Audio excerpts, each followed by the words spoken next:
नवरात्रि का दूसरा दिन, माँ ब्रह्मचारिणी की कथा। Cherry blossom. 1। प्रस्तावना। नवरात्रि का पर्व भारतीय संस्कृति में केवल धार्मिक अनुष्ठान ही नहीं बल्कि आत्मशक्ति, तप, त्याग और श्रद्धा का उत्सव भी है।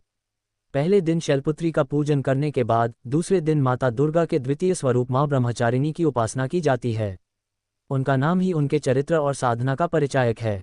ब्रह्म का अर्थ है तप, वेद, ज्ञान और सत्य, और चारिणी का अर्थ है आचरण करने वाली, अर्थात वे देवी जिन्होंने तप और ब्रह्मचर्य का कठोर आचरण किया। इस दिन की कथा केवल देवी के रूप स्वरूप तक सीमित नहीं है, बल्कि यह हमें बताती है कि साधना, संयम और कठिन तप से असंभव भी संभव हो सकता है। 2। माँ ब्रह्मचारिणी का स्वरूप। देवी ब्रह्मचारिणी का रूप अत्यंत दिव्य और सरल है।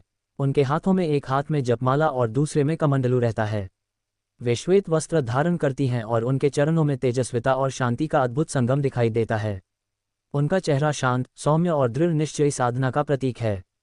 उनका ये स्वरूप भक्तों को संयम, तप, भक्ति और आत्मबल का संदेश देता है। 3। पौराणिक कथा। तप की देवी। पौराणिक ग्रंथों में वर्णन है कि जब माता पर्वतराज हिमालय के घर जन्मी तो उनका नाम पार्वती रखा गया। एक दिन नारद मुनि ने हिमालय और मैना देवी से कहा, हे पर्वतराज, आपकी कन्या पूर्व जन्म में दक्ष प्रजापति की पुत्री सती थीं। सती ने अपने पिता द्वारा भगवान शिव का अपमान सह न पाने के कारण योगाग्नि से शरीर त्याग दिया था। अब वे पुनः आपके घर पुत्री रूप में जन्मी हैं। इनका लक्ष्य भगवान शिव से ही विवाह करना है। ये सुनकर पार्वती बचपन से ही शिव के प्रति समर्पित हो गईं।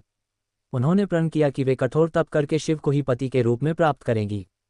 कठोर तपस्या की शुरुआत। पार्वती ने तपस्या प्रारंभ की। प्रारंभिक वर्षों तक वे केवल फल और फूल खाती रहीं। फिर कई वर्षों तक केवल कंद मूल पर जीवित रहीं। उसके बाद उन्होंने केवल बिल्वपत्र से ही अपना जीवन यापन किया। कहा जाता है कि एक समय ऐसा आया जब उन्होंने कई हजार वर्षों तक बिना जल और अन्न के केवल वायु पर जीवित रहकर तप किया। उनके इस अटूट ब्रह्मचर्य और तप ने तीनों लोगों को विस्मित कर दिया। देवताओं ने कहा, ऐसी तपस्विनी कन्या को स्वयं आदि देव महादेव ही प्राप्त कर सकते हैं। 4। शिव का हृदय परिवर्तन। प्रारंभ में भगवान शिव तप में लीन थे और किसी से विवाह के इच्छुक नहीं थे। लेकिन जब उन्होंने देखा कि एक कोमल कन्या इतनी कठोर साधना कर रही है तो उनका हृदय पिघल गया। नारद मुनि ने शिव से निवेदन किया, हे महादेव, ये तप केवल आपको पति रूप में पाने के लिए किया जा रहा है। यदि आप इन्हें स्वीकार न करेंगे तो इनके तप का उद्देश्य अधूरा रह जाएगा। तब भगवान शिव ने पार्वती की भक्ति को स्वीकार किया और कहा, हे देवी, तुम्हारी ब्रह्मचर्य और साधना ने मुझे वश में कर लिया है। तुम ही मेरी अर्धांगिनी बनोगी। इस प्रकार ब्रह्मचारिणी पार्वती को शिव प्राप्त हुए और जगत को ये संदेश मिला कि कठोर तप और ब्रह्मचर्य से असंभव भी संभव हो जाता है। 5। ब्रह्मचारिणी का महत्व। माँ ब्रह्मचारिणी की उपासना करने से साधक को संयम, तप, धैर्य, इच्छाशक्ति और लक्ष्य सिद्धि की प्राप्ति होती है। जो व्यक्ति जीवन में किसी बड़े लक्ष्य को पाना चाहता है उसके लिए ये स्वरूप प्रेरणा का स्रोत है। कहा जाता है कि जो भक्त नवरात्रि के दूसरे दिन उनका ध्यान करते हैं उनके जीवन से आलस्य और भय दूर होता है। उनमें कठिन परिस्थितियों से लड़ने की शक्ति आती है। 6। पूजन विधि। नवरात्रि के दूसरे दिन सुबह स्नान करके स्वच्छ वस्त्र धारण करें। घर के पवित्र स्थान पर माँ ब्रह्मचारिणी की प्रतिमा या चित्र स्थापित करें। धूप, दीप, पुष्प और अक्षत अर्पित करें। उन्हें सफ़ेद फूल चढ़ाना शुभ माना जाता है। फिर शुद्ध घी का दीपक जलाकर उनकी आराधना करें। ओम देवी ब्रह्मचारिण्य नमः मंत्र का जप करें। पूजन के समय ये भावना रखें कि देवी आपके जीवन में तप, संयम और आत्मबल प्रदान करें। 7। आध्यात्मिक संदेश। माँ ब्रह्मचारिणी की कथा केवल धार्मिक आस्था का विषय नहीं है। इसमें एक गहरा आध्यात्मिक संदेश छिपा है। संयम। जीवन में सफलता के लिए सबसे पहला गुण है संयम। धैर्य। कठिनाइयों में भी जो हार न माने वही विजयी होता है।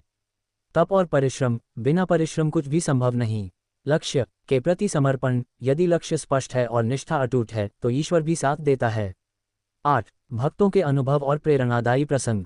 ग्रंथों में वर्णन है कि जिन भक्तों ने माँ ब्रह्मचारिणी की उपासना की उन्हें जीवन में अद्भुत फल मिला। एक साधक ने केवल 9 दिनों तक उनका ध्यान किया और उसे कठिन परीक्षा में सफलता मिली।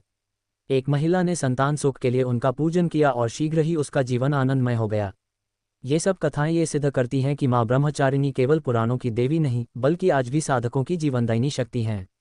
9। निष्कर्ष। नवरात्रि का दूसरा दिन हमें ये सिखाता है कि भक्ति केवल पूजा पाठ नहीं है बल्कि जीवन में संयम और तपस्या का पालन करना भी उतना ही आवश्यक है। माँ ब्रह्मचारिणी की कथा हर उस इंसान के लिए प्रेरणा है जो अपने जीवन में किसी कठिन लक्ष्य को प्राप्त करना चाहता है। उनका ये संदेश कालातीत है। यदि निष्ठा अटूट हो तो ईश्वर भी साधक के संकल्प को स्वीकार करता है।